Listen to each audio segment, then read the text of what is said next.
It's clear that I, and a lot of other people for that matter, are excited about the upcoming launch of BattleBit Remastered. I've been covering the game extensively while it continues to playtest, and throughout, it's safe to say that I've been pretty positive about the game overall. There are very few bad things I have to say about it. But I always believe in maintaining a level-headed approach and managing expectations. G'day there once again viewers, your mate Kamikaze78 here, and today we're going to talk about how BattleBit Remastered is not going to be for everyone and why that's okay.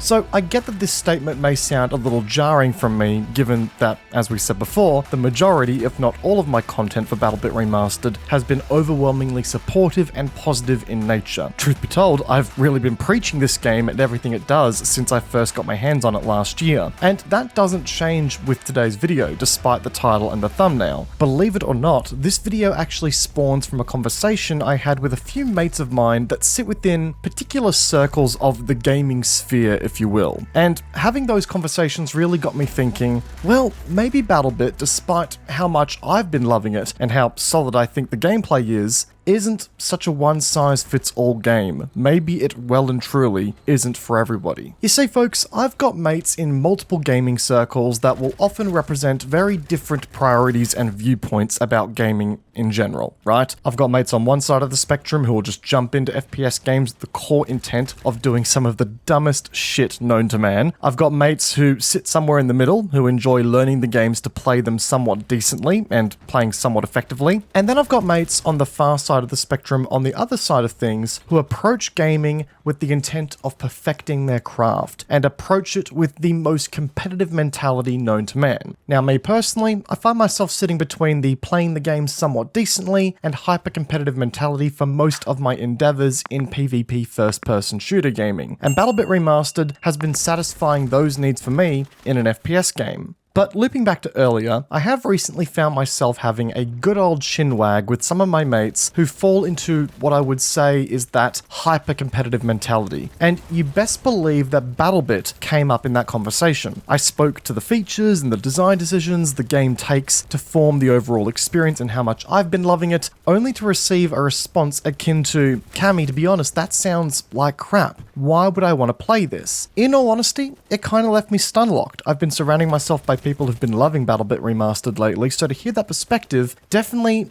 took me off guard. But we had a conversation about it, and from their perspective, I could understand where their criticisms on BattleBit's gameplay were coming from. For example, BattleBit Remastered takes the very act of healing after you take damage and adding some extra steps and complexity to the overall process. If you take damage, you'll need to go find a medic to heal you up if you aren't playing as one yourself. On top of that, in some fights, there's a good chance you'll start taking bleeding damage, which means you'll then need to actively seek out some cover and take the time to apply a bandage to your wound to stop from bleeding out entirely. It slows the pace of the game right down, and it requires you to heavily rely on teammates to heal you back up, unless again, you play a combat medic yourself. And quite truthfully, a lot of the more competitively minded players in the BattleBit Remaster community do play Combat Medic for that exact reason, myself included. In addition to the complexities of the healing mechanics, the game has a relatively low time to kill, or TTK, when compared against some of the other shooters out there. A low-end TTK has a couple of impacts on the flow of the game and how the core gameplay is generally going to work from a pacing perspective. For one, it often places the advantage in the hands of the player that shoots first. Now that may seem a little obvious and a little silly to point out there, but hear me out. With lower TTKs, the player who gets the first shot out is immediately in the better spot because it is likely that their target will be dead before their reaction time can even register the threat. A low-end or fast TTK can at times completely invalidate any counterplay opportunities. Now, that's not to say that BattleBit Remastered has no counterplay opportunities. I've come across plenty of opportunities where I've managed to turn a one-on-one back into my favor from a crappy position because I outplayed or outskilled my opponent in the aiming department. But more often than not, in a situation where you're face-to-face with an opponent of relatively equal skill, it is likely that whoever fires first will win that 1v1 done, it's just the nature of the game. Now, for BattleBit Remastered, due to its scale and its scope, it's totally fair and cohesive for the game to have a fast TTK. If the game had a slow TTK and you were working through literally hordes of enemies at a time, then you'd never get anything done and the game would be a total snooze fest with absolutely no one pushing forward or back. I'm not debating that, but there is a subset of competitively minded players out there who vastly prefer a longer TTK, as it allows for more opportunity for counterplay in gunfights, for movement to have a greater impact as well, and sometimes for just consistency of aim to be more rewarded in the highest skill echelon of players. This is exactly why games like Apex Legends and its relatively long TTK are revered in the community, because that longer TTK creates a skill curve that allows players to develop some kind of mastery. Again, not saying that's the case of BattleBit Remastered, but the shorter TTK does compress that skill curve just a little bit in my opinion. Now, take these factors and combine them with the overall chaos and some of the map design decisions in this game, and well, you can at times have an experience that will result in a lot of deaths that you don't really feel like you deserve to die to.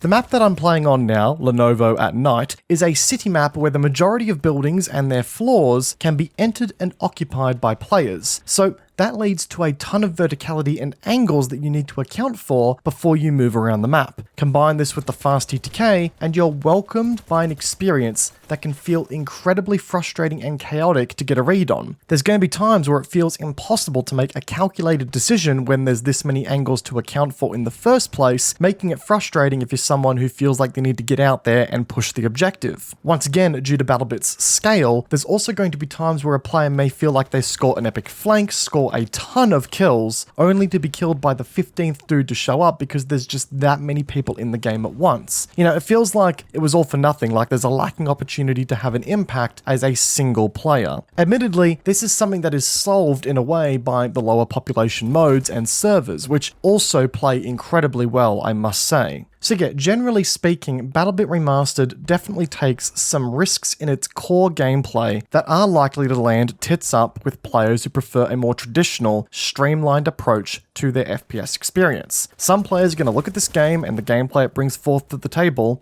and just sort of go, you know what, this ain't for me. And that's okay.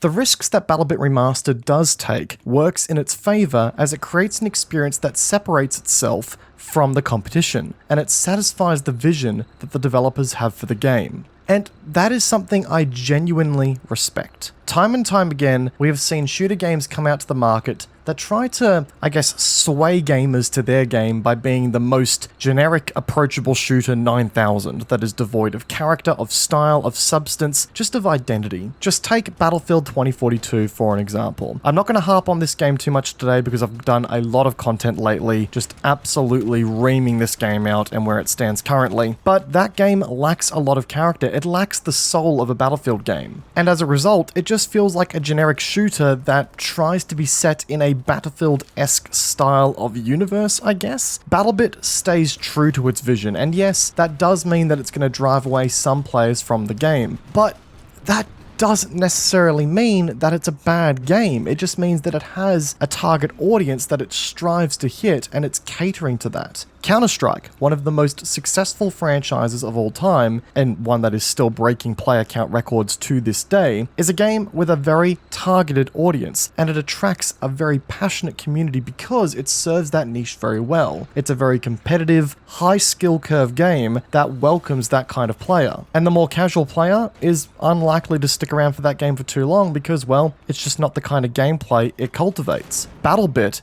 is very much in that category. I don't think it's trying to appease to everyone. Instead, it's most certainly trying to appease to those out there who are seeking a larger scale Battlefield game that features a few more, I guess, mil-semi mechanics, I guess. And man, it pulls it off well. It does it very, very well. And thus, I view it's going to attract a very passionate community of players. The point behind all this being is that yes, I rate BattleBit very highly and will continue to do so. This is without a shadow of a doubt my favorite experience in the first-person shooter space right now. It's why I make the most conscious effort out there to be able to join the playtests when they're running, despite them running at a stupid o'clock time in the mornings for me. But I also acknowledge that BattleBit Remastered is not going to be a game for everyone, and truth be told, I think that's the best decision the developers have made with this game so far. It has identity, it has purpose in the industry, it has a clear vision, And that is something that is sorely missing from the gaming industry, especially in the first-person shooter space right now. To some,